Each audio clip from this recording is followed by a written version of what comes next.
ایک لڑکی تھی جس کی شادی کو 7 سال کا عرصہ بیت گیا تھا، لیکن وہ اولاد کی نعمت سے محروم تھی۔ اس کے خاندان اور دوستوں میں جتنی بھی اس کے ساتھ کی لڑکیاں تھیں، کوئی 2، کوئی 3 اور کوئی 4 بچوں کی ماں بن چکی تھی۔ حتیٰ کہ اس کے سسرال میں اس کے ننند، دیور، جتنی شادیاں اس کے بعد ہوئی تھیں، اب وہ بھی سب صاحب اولاد ہو چکی تھیں۔ جہاں اسے ہر وقت لوگوں کی اور سسرال والوں کی چبھتی نظروں اور چبھتے ہوئے سوالوں کا سامنا کرنا پڑتا تھا، وہیں خود بھی ہر پل اپنی سونی گود کی وجہ سے دکھی اور پریشان رہتی تھی۔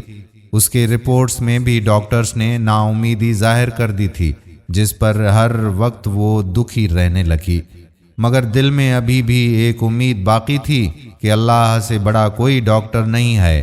اگر وہ چاہے تو اس کے لیے کچھ بھی ناممکن نہیں ہے۔ کبھی زیادہ دل اداس ہوتا تو وہ چھپ کر اپنے کمرے میں جی بھر کے رو لیتی تھی۔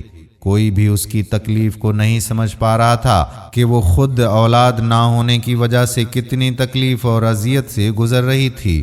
سسرال والے تو باتیں کرتے تھے، مگر سسرالی رشتہ دار ہمسایوں کی باتیں جلے پر تیل کا کام کرتیں، اور اس کی ساس ایسی جلی کٹی باتیں کرتی کہ دل چاہتا کہ یا تو مر جائے یا کہیں دور نکل جائے۔ وہ پھر ہر نماز میں رو رو کر بس اللہ سے یہی فریاد کرنے لگی کہ وہ اسے اولاد کی نعمت سے نواز دے۔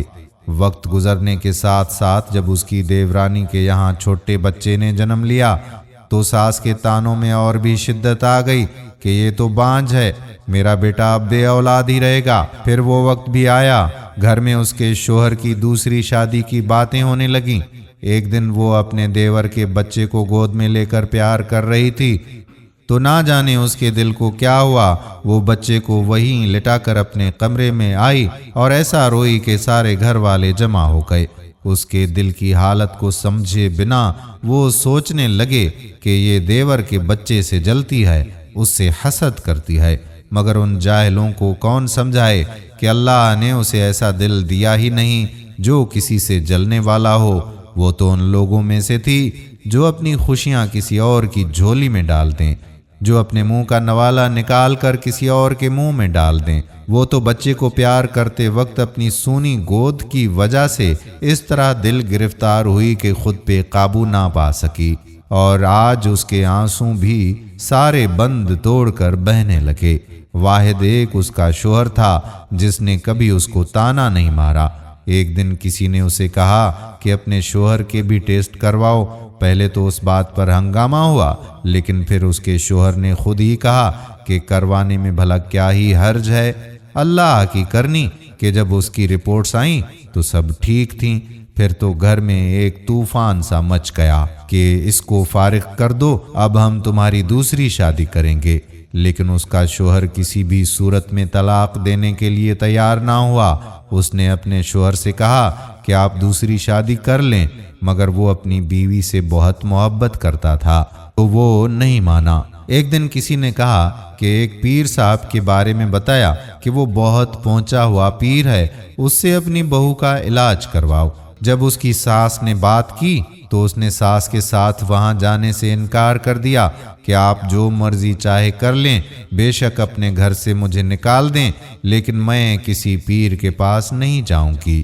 اس پر اس کی ساس نے بہت لان تان کی۔ اس نے وضو کیا اور نماز کے لیے کھڑی ہو گئی۔ جب دعا کے لیے ہاتھ اٹھایا تو اس پر ایسی رقت طاری ہوئی کہ اور کچھ نہ بولا جائے۔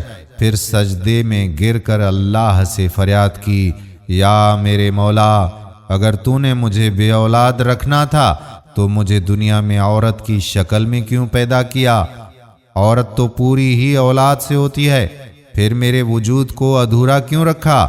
یا اللہ، ساری دنیا کے ڈاکٹر چاہیں جو مرضی کہتے رہیں، پر مجھے تیری ذات پر بھروسہ ہے۔ یا اللہ، میری وجہ سے میرے شوہر کو اس تکلیف کی محرومی سے نہ گزار۔ یا اللہ، تو ہر چیز پر قادر ہے۔ تو نے تو حضرت مریم کو بنا مرد کے ماں کے مقام پر لا کھڑا کر دیا۔ تو نے بنا باپ کے حضرت عیسیٰ علیہ السلام کو پیدا فرمایا۔ یا اللہ، تجھے حضرت مریم کا واسطہ، مجھے اولاد کی نعمت عطا فرما۔ یا اللہ، اولاد کے بنا میں ادھوری عورت ہوں، یا اللہ مجھے پورا کر دے۔ یا اللہ حضرت مریم کے بنا شوہر کے اولاد ہو سکتی ہے، میرے کیوں نہیں؟ میرا تو شوہر بھی موجود ہے۔ اس رات اس نے سجدے میں ایسے رو رو کر فریاد کی کہ اس کی آہ و بکا کو سن کر خالق کائنات کی ہر چیز شاید اس کی سفارش بن گئی اور اللہ تبارک و تعالیٰ پر اس کا بھروسہ جیت گیا، اور چند ہفتوں کے بعد وہ ہوا جس کی کوئی امید نہ تھی۔ ڈاکٹر بار بار اس کی رپورٹس دیکھ کر حیران تھا۔ پھر اس کو زندگی کی سب سے بڑی خوشخبری سنائی گئی کہ وہ ماں بننے والی ہے۔ وہ یہ سنتے ہی بنا کسی کی پرواہ کیے ہسپتال کے فرش پر سجدہ ریز ہو گئی۔ دوستو، اسی لیے ہمیں چاہیے کہ جو کچھ بھی ہو جائے، کبھی بھی کسی بھی حالت میں ہمیں مایوس نہیں ہونا چاہیے۔ اللہ بہت بڑا کارساز ہے، لوگ چاہیں کچھ بھی کہیں، آپ ہمیشہ اللہ کی ذات پر بھروسہ رکھیں۔ ہم امید کرتے ہیں کہ ہماری آج کی یہ ویڈیو آپ کو ضرور پسند آئی ہوگی اور اپنے دوستوں کے ساتھ اسے شیئر بھی کریں گے۔ آنے والی ویڈیو تک اپنے میزبان قادر بخش کلہوڑو کو اجازت دیجیے۔ اللہ حافظ۔